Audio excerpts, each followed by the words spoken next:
finished.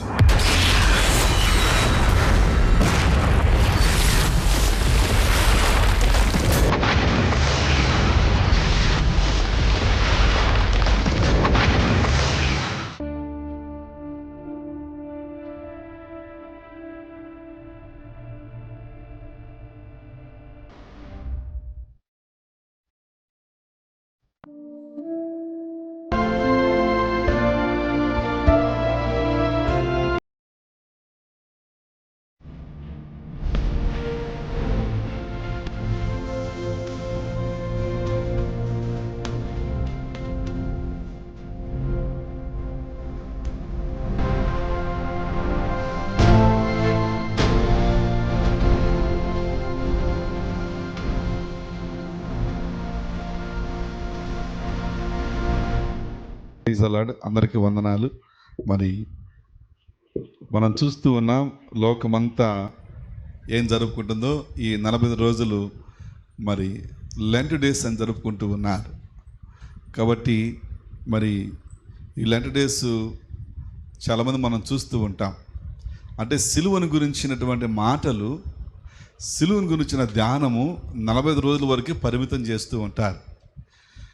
కాబట్టి ఈ యొక్క వారాల్లో మనం ఏం నేర్చుకుందామంటే సిలువ యొక్క విశిష్టత, సిలువ యొక్క ప్రాముఖ్యతను మనం తెలుసుకుందాం.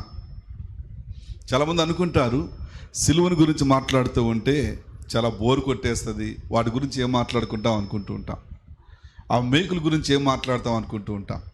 కాబట్టి సిలువ మనం చూస్తే యాదృచ్ఛికమా, అకస్మాత్తుగా వచ్చిందా, లేకుంటే ఏంటి? సిలువ గురించి బైబిల్ ఏం చెప్తూ ఉంది? సిలువ గురించి బైబిలే మాట్లాడుతూ ఉంది, మనము చూడాలి వాక్యములో. కాబట్టి చాలా సందర్భాల్లో మనం అనుకుంటూ ఉంటాం ఇది ఒక యాదృచ్ఛికము, ఇదేదో అకస్మాత్తుగా జరిగిన సంఘటన అని మనం అనుకుంటూ ఉంటాం. కాబట్టి బైబిల్ దీని గురించి ఏం చెప్తుంది? ఈ రోజున ఆలోచన చేశామా? అసలు మానవాళికి రక్షణ ఈ సిలువ లేకుండా దేవుడు చేయొచ్చుగా. ఎందుకు దేవుడు సిలువనే ఎన్నుకున్నాడు? ఒకవేళ సిలువను ఎన్నుకుంటే అది ఎప్పుడు ఎన్నుకున్నాడు? కాబట్టి సిలువ యొక్క గొప్పతనం ఏమిటి, దానికి విశిష్టత ఏమిటి? ఆయా పుస్తకాలు మనం చదివితే కొంతమంది రాస్తూ ఉంటారు. ఏమని చెప్తూ ఉంటారంటే ఆ చెక్క పని చేసే సిలువ, ఆ సిలువ తయారీయడానికి ఆ వడ్రంగికి గుర్తింపే లేదు, అసలు అతను పట్టించుకోరు, అతనికి ఎవరు అతనంటే ఎవరు అతను గురించి ఎవరికి తెలియదు, అతను ఏదో బతుకు తిరుగు కోసం చేసుకుంటున్నాడు. ఎప్పుడైతే సిలువ తయారు చేశాడో, ఎప్పుడైతే సిలువ మీదకి వేసి ఎక్కాడో ఆ వడ్రంగికి ఆ సిలువకి విలువ వచ్చింది అని చెప్తూ ఉంటారు.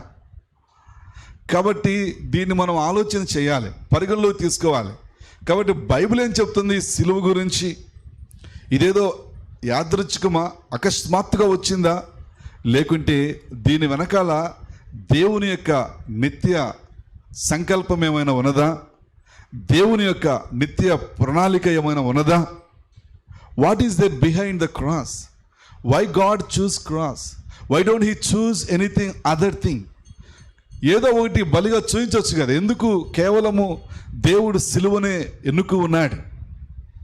కాబట్టి ఈ రోజున మనం సిలువ గురించి మాట్లాడాలి అంటే చాలామంది పేరు ప్రఖ్యాతులు గాంచినటువంటి సేవకులు కూడా కేవలం ఏం చేస్తారంటే ఈ 40 రోజుల వరకే మాట్లాడతారు. వారి బోధలో సిలువ ఉంటుంది కానీ ఎక్కడో ఒక 5 నిమిషాలు 10 నిమిషాల్లో ఉంటుంది. అంతేకాని మనం ఇలా చెప్తూ ఉంటాం, ప్రభువా మీ దాసు నిలబడుతుండగా మీ సిలువ చాటును మరుగుపరచండి అని ప్రార్థన చేస్తాం. కాబట్టి ఏం జరుగుతుంది ఇక్కడ? అసలు సిలువ దేనికి సాదృశ్యం? సిలువ నిన్ను మరుగు చేయడానికి కాదు ఉంది, సిలువలో నుంచి నీ గురించి ఆయన ఏం చేయాలనుకున్నా చూపించడానికి ఉంది. కాబట్టి సిలువ ఏం మరుగు చేస్తుందంటే మన యొక్క పాత జీవితాన్ని కొట్టివేస్తుంది, పాత జీవితాన్ని విడిపిస్తుంది. సిలువ నూతన జీవితాన్ని ఇస్తూ ఉన్నది. కాబట్టి సిలువ యొక్క ప్రాముఖ్యత మనం తెలుసుకోవాలి. కాబట్టి ఈరోజు సందేశము మనం చూస్తున్నాం, సిలువ యాదృచ్ఛికమా అనగా అదేదో అకస్మాత్తుగా జరిగిందా, లేకుంటే ఇందులో దేవుని యొక్క నిత్య సంకల్పం ఏమైనా ఉన్నదా, దేవుని యొక్క ఆలోచన ఏమిటి? కాబట్టి చాలా ప్రాముఖ్యం, దీన్ని విందాం. దానికి ముందుగా కొన్ని విషయాలు మీకు చెప్తాను. అదేంటంటే మొట్టమొదటి విషయం ఏంటంటే, మరి ప్రభు చిత్తమైతే ప్రతిరోజు రాత్రి 9 నుంచి 9:30 వస్తున్నటువంటి నిరాశలో నిరీక్షణ కార్యక్రమాన్ని ముందుకు మారుస్తూ ఉన్నాం. 7 గంటల నుంచి 7:30 వరకు మీరు చూడొచ్చు. ఇంకా 9 అంటే అందరూ నిద్రపోతారు కాబట్టి మరి ఈ రోజు నుంచి గాను లేదంటే 1వ తారీఖు నుంచో తప్పకుండా నిరాశల నిరీక్షణ అనే మన మరి కీర్తన టీవీ కార్యక్రమము ప్రతిరోజు రాత్రి 7 గంటల నుంచి 7:30 వరకు వస్తుంది. తప్పగా చూడండి, అనేకులకు తెలియచేయండి. అలాగనే మరి మనం చూస్తూ ఉన్నాం, మన యొక్క మరి కార్యక్రమాలు ఉంటూ ఉన్నాయి. వీటి కోసం మనం ప్రార్థన చేద్దాం. సరే, ఈరోజు మనం సిలువ గురించి మనం చూస్తూ ఉన్నాం. సిలువ అనేది మనం చూస్తూ ఉన్నాం. సిలువ అంటే బంగారపు సిలువ గురించో మనం మాట్లాడలేదు, మందిరం మీద ఉన్న సిలువ గురించో మనం మాట్లాడలేం లేదు, లేకపోతే మన మెడలో వేసుకున్న బంగారము చేను గురించి మనం మాట్లాడలేదు, బంగారం క్రాస్ గురించి మనం మాట్లాడలేదు, లేకుంటే సమాధుల తోటలో ఎక్కే చెక్క సిలువ గురించి మనం మాట్లాడటం లేదు. సిలువ అనగా దేవుడు మానవాళి కోసము ఏర్పరిచిన రక్షణ భాగ్యాన్ని మనం చూస్తూ ఉన్నాం. కాబట్టి దేవుడే మరి ఆ సిలువనెక్కి రక్తము చెందించాలి. ఒక్క ఎముక ఇరగకూడదు, రక్తమంతా కారిపోవాలి. కాబట్టి దేవుడు దీనిని ఎప్పుడు ఆలోచన చేశాడు అంటే, ఎప్పుడు దాన్ని నిర్మించాడు అంటే ఆయన నిత్య సంకల్పములో భాగం. ఈ భూమికి పునాది వేయల, ఇంకా ఈ భూమి శూన్యముగా నిరాకారముగా ఉన్నది. ఈ భూమిని ఏమి ఇంకా తయారు చేయబడలా. ఈ భూమి తయారు చేయబడక మునిపే దేవుడు ఆలోచిస్తూ ఉన్నాడు. దేవుడు భూమి ఆకాశాలను చేయాలి, దానిలో మానవుని పెట్టాలి. ఆ మానవుని పెడితే ఆ తర్వాత వచ్చేటువంటి ఫలితం ఏమిటి? అది గమనించండి. మనం సాధారణంగా చూస్తూ ఉంటాం, కోవిడ్కి వ్యాక్సిన్ కనుక్కున్నారు కదా. కోవిడ్ మన వ్యాక్సిన్ మనం చూస్తాం, వ్యాక్సినేషన్ మనం చూస్తున్నాం. అది కనుక్కున్నప్పుడు దాన్ని ఎలుకల మీద, జంతువుల మీద ప్రయోగిస్తారు. ఆ తర్వాత మనుషుల మీద, ఒకరి మీద, ఇద్దరి మీద ప్రయోగిస్తారు. అది సఫలమైతే అందరికీ వర్తిస్తుంది. అందులో కొన్ని వ్యతిరేకతలు ఉంటాయి. ఎంత కనుగొన్నా కూడా అందులో కొన్ని మైనస్ పాయింట్లు ఉంటాయి. కాబట్టి ఆ మైనస్ పాయింట్లు చాలా సందర్భాలు ఏంటంటే సైడ్ ఎఫెక్ట్స్ అంటాం. ఏం కాదులే అనుకుంటాం. కొన్నిసార్లు ఏం చేస్తారంటే అదంతా కూడా దాచిపెట్టి వ్యాక్సిన్ వేసుకుంటే బ్రతకని చెప్పేస్తాం. కాబట్టి మనం చూస్తున్నాం, వ్యాక్సిన్ వేసుకున్న సమయాల్లో ఆరోగ్యవంతులు కూడా అనేకులు చనిపోయారు. ఆ తర్వాత ఈ కాలంలో మనం చూస్తూ ఉన్నాం, వ్యాక్సిన్ వేసుకుంటే చాలా దుష్పరిణామాలు ఉన్నాయని ఆ ప్రపంచ ఆరోగ్య సంస్థే హెచ్చరించి. అలా అని చెప్పి వేసుకున్న వాళ్ళు మీరు భయపడిన అవసరం లేదు. ఏం కాదు, ధైర్యంగా ఉందాం, విశ్వాసంతో ప్రార్థన చేద్దాం. వేసుకొని వాళ్ళు మనం వేసుకోలేదు కదా, మనకేం కాలేదు అనుకోకూడదు. ఇంకా దేవుని కృప కోసం ప్రార్థన చేయాలి. కాబట్టి ఏది ఏమైనా ఏం జరుగుతుందంటే, ప్రపంచంలో నిర్మితమవుతున్న ప్రతి దాని వలన, సెల్ ఫోన్ వలన కూడా మంచి ఉన్నవి, చెడు ప్రమాదాలు ఉన్నాయి. కాబట్టి మనం చూస్తూ ఉన్నాం. కాబట్టి దేవుడు చేసిన ప్రతి దానిలో కూడా మంచి చెడు అనేది ఉన్నది. కాబట్టి దేవుడు మానవుని చేయక మునిపే, మానవునికి ఏదైనా ఆపదొస్తే, మానవునికి ఏదైనా కీడొస్తే, మానవుడు ఏదైనా చేయరాని తప్పు చేస్తే, మానవుడు పాపం చేస్తే దానికి రెమెడీ ఏమిటి? ఇంకా మానవుని తయారు చేయలేదు. మానవుని తయారు చేయక మునిపే దేవుడు ఆలోచిస్తూ ఉన్నాడు కదా. మనం సాధారణంగా చూస్తూ ఉంటాం, బిల్డింగులు కట్టేటప్పుడు మనం చూస్తూ ఉంటాం. బిల్డింగ్లు కట్టేటప్పుడు ఎర్త్ రాకోకుండా ఆ ఐరన్లోనే ఎర్తవరి పెట్టేస్తూ ఉంటారు. ఇంకొంచెం మనం ముందుకు వెళ్తే బిల్డింగ్లు కడుతున్నప్పుడు చూస్తూ ఉంటాం, ఒకవేళ గబుక్కున ఇంటి మీద పిడిపడిన పరిస్థితి ఏమిటి? పిడిపడకుండా ఒక వైరు వాళ్ళు పైనుంచి భూమిలోకి తీసేస్తారు. ఒకవేళ పిడిపడితే ఆ వైరు కొండగా అది భూమిలోకి వెళ్ళిపోతుంది. కాబట్టి ఏం చూస్తున్నామంటే, కొన్ని పరిణామాలు, పరిస్థితులు ప్రతికూలంగా ఉన్నప్పుడు జరిగే పరిణామాలను బట్టి దానికి ముందుగానే సంసిద్ధులు అవటం. కాబట్టి దేవుడు చేసిన సృష్టిని మనం చూస్తూ ఉన్నాం, మానవులు కూడా మనం చూస్తున్నాం. మానవ జీవితంలో కనుగొన్న ప్రతి మెడిసిన్ కూడా, ప్రతి మందు కూడా కొన్నిసార్లు దుష్పరిణామం. ఉదాహరణకి కొంతమందికి పారాసెటమాల్ పడదు, అది వేసుకుని అనుకున్న వాళ్ళకి లేనిపోయిన అనారోగ్యాలు. పెన్సిల్ నుండి అది గతం కలిసిపోయింది, పెన్సిల్ లేదు ఇప్పుడు కదా. ఇప్పుడు పెన్సిల్ కలిసిపోయింది, గతంలో కలిసిపోయింది. ఇప్పుడు కొత్తగా ఏంటంటే పారాసెటమాల్ కూడా కొంతమందికి పడదు. దాని ద్వారా దుష్పరిణామాలు. కొన్ని మెడిసిన్స్ పడవు. కాబట్టి దానికి బదులుగా వేరే తీసుకుంటారు. అది తీసుకున్నారు ఏమైంది? మనిషికి ప్రమాదం ఏమైనా కావచ్చు, ఏ స్థితికైనా వెళ్ళిపోవచ్చు. కాబట్టి దేవుడు కూడా ముందుగానే దీన్ని కనుగొన్నాడు, దీన్ని చూశాడు. భవిష్యత్తు జ్ఞానాన్ని బట్టి దేవుడు మానవుడు పడిపోతాడు. కాబట్టి అతనికి పడిపోయిన మానవుడిని ఎలాగ తిరిగి తీసుకురావాలి, దానికోసం రెమెడీ ఏమిటి, ఎట్లాగ మానవుడిని నేను తప్పించగలను అని దేవుడు ఆలోచిస్తూ ఉన్నాడు. కాబట్టి జాగ్రత్తగా గమనించండి. మనం చూస్తూ ఉంటాం కొన్నిసార్లు మనము చూడండి, ఇప్పుడు ఈ జ్వరానికి వేసే పారాసెటమాల్లోనే చాలా రకాలు ఉన్నాయి, లేవా? అనేక రకాలు ఉన్నాయి. చెప్పండి, వాటి పేర్లు చెప్పండి. మీకు తెలిసిన మెడిసిన్ పేర్లు చెప్పండి.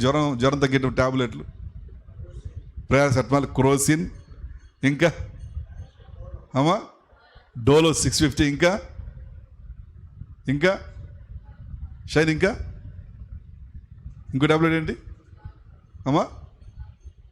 పెద్దగా?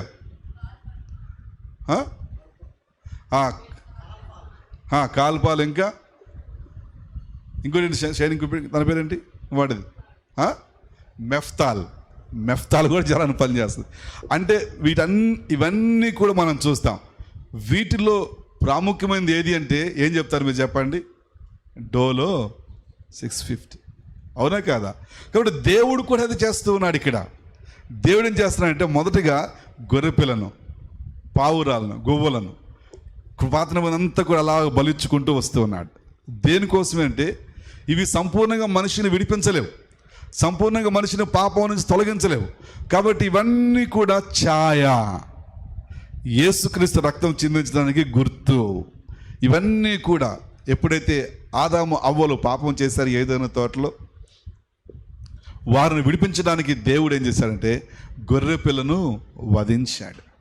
చేత గమనించండి, మనం ఇంకా చూస్తూ ఉంటాం పురాణాల్లో, శాస్త్రాల్లో, మనం ఆయా చోట్ల మనం వెళితే ఇంకను కూడా బలు అర్పిస్తూ ఉంటారు. ఎందుకోసము? ఆయా సందర్భాల్లో మనం చూస్తే భయపడిపోతాం. చివరికి మానవులు ఎంతగా తెగించారు అంటే భయంకరమైన ప్రమాదాలు. ఆయా చోట్లు మనం మరి ఆ పేర్లు నెల్లూరునో తిరుపతినో చూస్తే చివరికి మనుషులను పట్టుకొచ్చి బలిస్తూ ఉన్నారు. అలా బలిస్తే వీళ్ళకి చావు ఉండదని, లేకుంటే మరలా తిరిగి జన్మిస్తారని అనేక రీతులుగా మానవుల్ని చంపుకు తింటూ ఉన్నారు. ఎంత ఘోరం అంటే, కాబట్టి దేవుడు ఏం చేశారంటే మానవునికి పునర్జన్మ ఇవ్వటానికి, మానవుని పాపము నుంచి, శాపము నుంచి, నరకం నుంచి విడిపించడానికి దేవుడు ఇవేవి చేయక మునిపే, ఇలా చెప్పనివ్వండి, మీరు ఒక స్థలం కొనుక్కోవాలనుకుంటారు. ఆ స్థలం ఎట్లా ఉండాలని కోరుకుంటారు? ఎంతలా ఉండాలని కోరుకుంటారు. ఆ స్థలంలో ఒక బెడ్రూమ్ ఉండాలి, ఒక హాల్ ఉండాలి, తర్వాత ఒక గెస్ట్ రూమ్ ఉండాలి, ఒక దేవుని గది ఉండాలి, ఆ తర్వాత ఇంకా కిచెన్ మంచిగా ఓపెన్ కిచెన్ ఉండాలి, డైనింగ్ టేబుల్ ఉండాలి, ఇంకా మీటింగ్ హాల్ ఉండాలి. ఇవన్నీ ఎక్కడ అనుకుంటారు మీరు?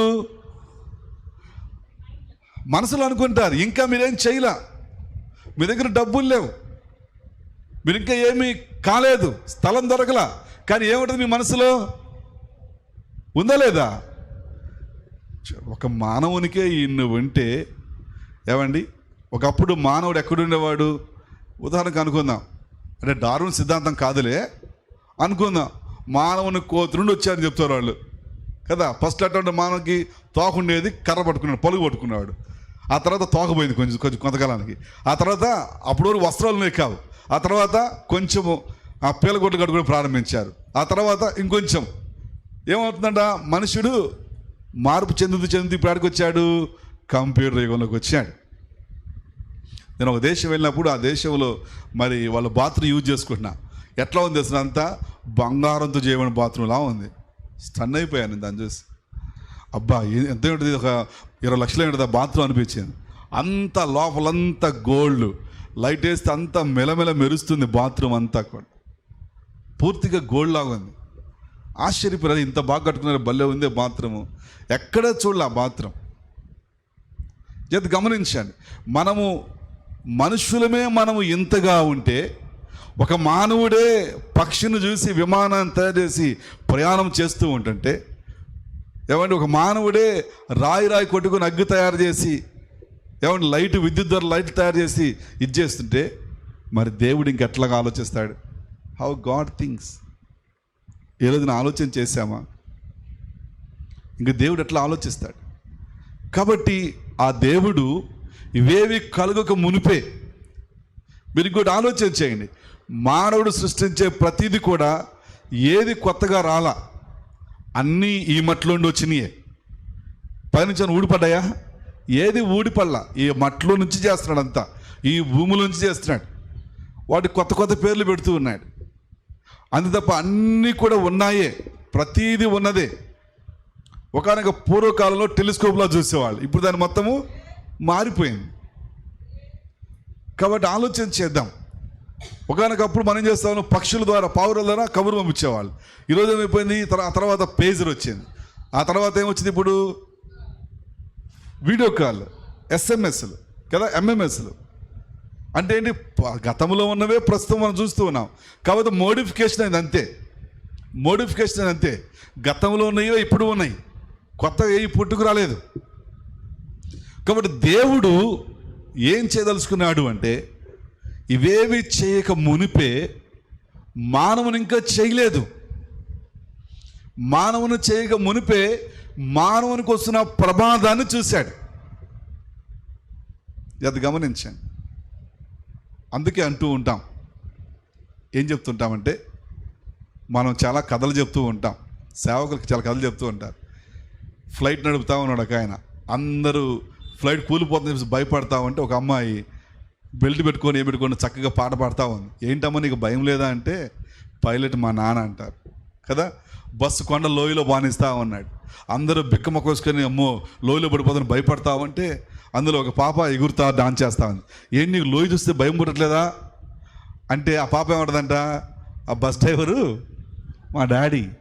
అంటే ఏం జరుగుతుంది ఇక్కడ, తన తండ్రి ఉన్నాడు కాబట్టి ఆమెకి ఏ భయం లేదు, తన ప్రాణానికి ఎటువంటి హాని కలుగదు. కాబట్టి దేవుడు ఏం చూశాడంటే, తన పిల్లలు భవిష్యత్తులో జరగబోతున్న ఆ యొక్క నష్టాన్ని, ఆ యొక్క శ్రమను, ఆ పాపాన్ని దేవుడు ముందుగానే పసిగడుతున్నాడు, ముందుగానే చూస్తున్నాడు.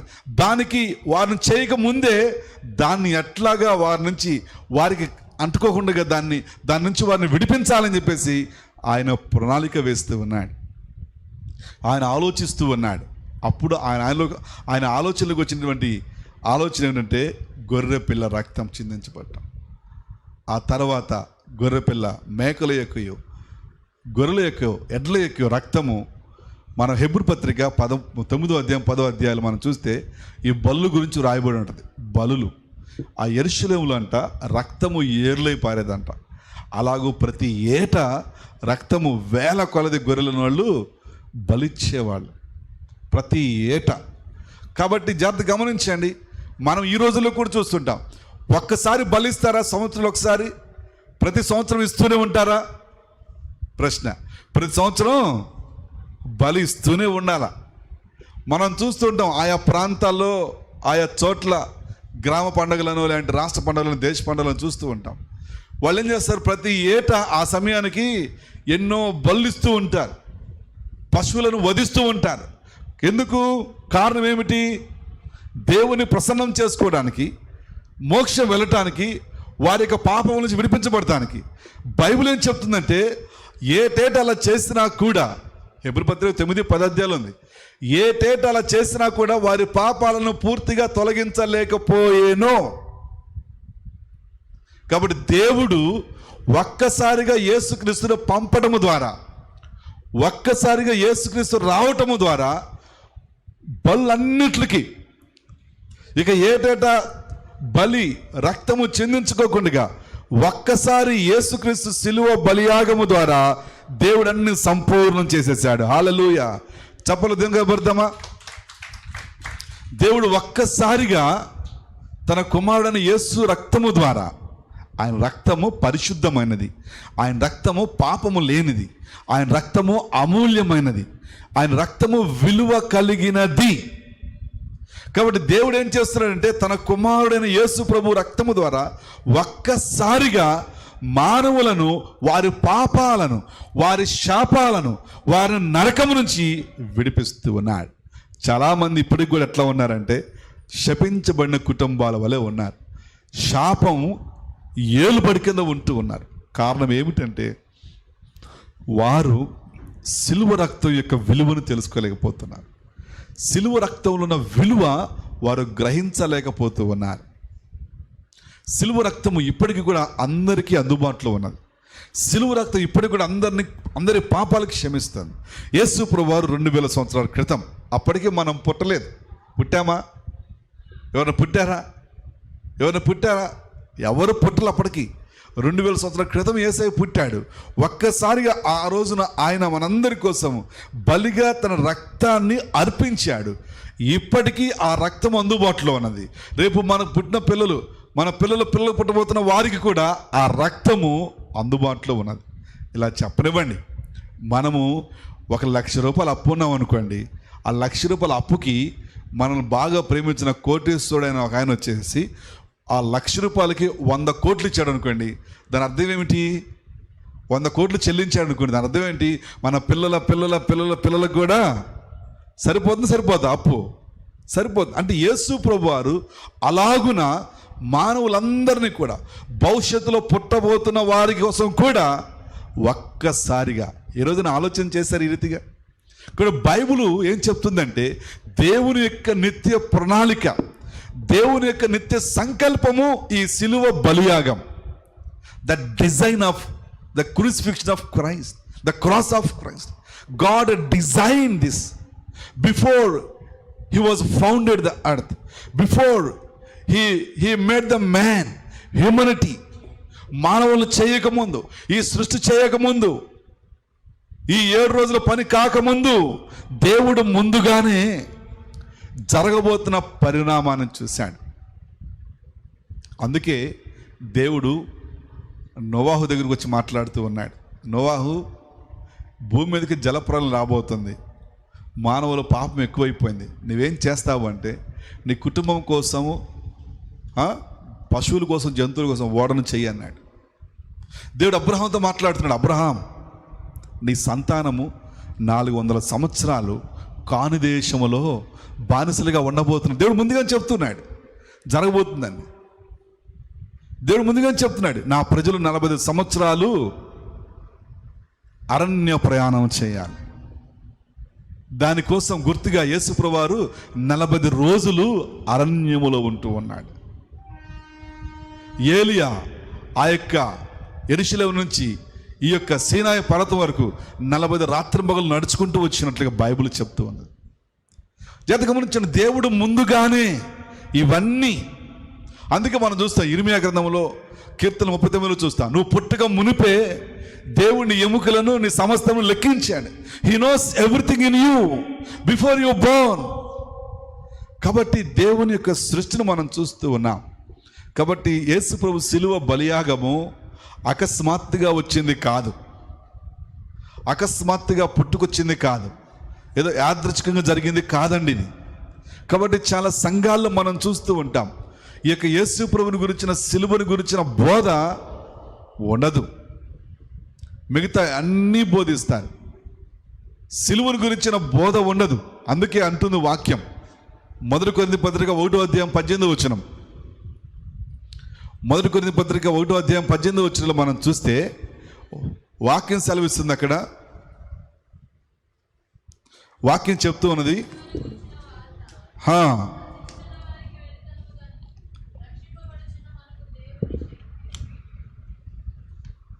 వాక్యం చెప్తుంది ఇక్కడ, సిలువను గురించిన వార్త నశిస్తున్న వారికి వెరితనం కానీ, రక్షించబడుచున్న మనకు the power of God is the message of cross. The power of God is in the message of cross. సిలువను గురించిన సందేశములో ఏముందంట? There is the power of God. దేవుని శక్తి ఎక్కడుందంటే సిలువను గురించి మాట్లాడితే. జాగ్రత్తగా గమనించండి, దెయ్యాలను వదిలించే దగ్గరికి వెళ్ళండి మీరు, వాళ్ళు ఏం మాట్లాడతారు అంటే అక్కడికి వెళ్ళి, ఓ దెయ్యమా నేను దేవుడు దీవించును గాక అంటాడా? లేకుంటే మీరు, మీ కుటుంబాలు, మీ పిల్లలు మీకు మంచి ఉద్యోగాలు వచ్చి ఆశీర్వదించబడతారంటారా? ఏమంటారు? యేసు సిలువ రక్తంతో వస్తున్నాను, యేసు సిలువ గుర్తేస్తున్నాను అంటే అదేమంటది? అబ్బబ్బబ్బబ్బబ్బ వదిలేసాయి నన్ను, అబ్బబ్బబ్బ నేను వెళ్ళిపోతాను అంటది. అది యేసు సిలువ రక్తం అంటే ఏమంటది? అది చాలా నాకు మాట్లాడుతుంది వెళ్ళిపోతాయి అంటది. అది ఇంక ఏం చెప్పినా పోయింది అది. అంటే ఏంటి? అపవాదికి తెలుసు యేసయ్య సిలువలో వాడు ఓడిపోయాడు అని. You know the enemy was defeated on the cross of Christ. At the cross enemy was defeated. అపవాదే సిలువ దగ్గర ఓడిపోయాడంటే మిగతా ఆయన ఓడిపోవా? మిగతా ఆయన పటాపంచలు కావా? అంటే ఏంటి? మనం సిలువ రక్తాన్ని దేని ఉపయోగిస్తాము? దెయ్యాలను వెలగొడతాన్ని మాత్రమే ఉపయోగిస్తాం. ఇక మిగతా వాటిలో దాన్ని ఉపయోగించాం. ఈ యొక్క సిలువ శ్రమల్ని మాత్రం ఎప్పుడు గుర్తు చేసుకుంటాము? 40 రోజులు మాత్రమే గుర్తు చేసుకుంటాం. ఇక ఈ 40 రోజులు కూడా ఏంటంటే చికెన్ తిన్నా కూడా ఏం చేస్తామో తెలిసిన? ఇలా తెలుసుకుని అలాగా మేమేం చికెన్ తినలా, ఈరోజు మటన్ తినలా. సిలువలో నాకై కార్చెను. ఏమైపోయింది? మొత్తం మనం హావభావాలన్నీ మారిపోతాయి ఈ 40 రోజులు. హావభావాలు ఎంత బాధపడతామో, మన సొమ్మంతా పోయినట్లుగా. ఎంత బాధపడతామో, మన బ్యాంక్ బ్యాలెన్స్ ఎత్తుకున్నట్లుగా. ఎంత దుఃఖపడతామో ఆలోచన చేయండి. 40 రోజుల కోసం యేసయ్య సిలువను ఎక్కలేదు. నీ జీవితంలో మార్పు తీసుకురాని సిలువను ఎక్కాడు ఆయన. నీ బ్రతుకు దుఃఖములో నుంచి ఆనందములోకి మారాలని సిలువను ఎక్కాడు. నీ బ్రతుకులో ఉన్నటువంటి ప్రతి విధమైన వ్యసనము నుంచి, బాధ నుంచి, దుఃఖము నుంచి, డిస్కరేజ్మెంట్, నిరుత్సాహము నుండి విడిపించి ఉత్సాహములోనికి, ఆనందములోనికి, ఆరోగ్యములోనికి తీసుకువెళ్ళటానికి ఆయన సిలువలో బలి అయ్యాడు. ఈ 40 రోజులు ఏం చేస్తాం మనం? ఇంకా అంత బాధే కదా. పాటలు మనం వింటూ ఉండాలి. ఆ పాటలు వింటూ ఉంటుంటే ఇక మనం పాత సినిమాలోకి వెళ్ళిపోయినట్టుగా ఉంటుంది. అది గమనించండి.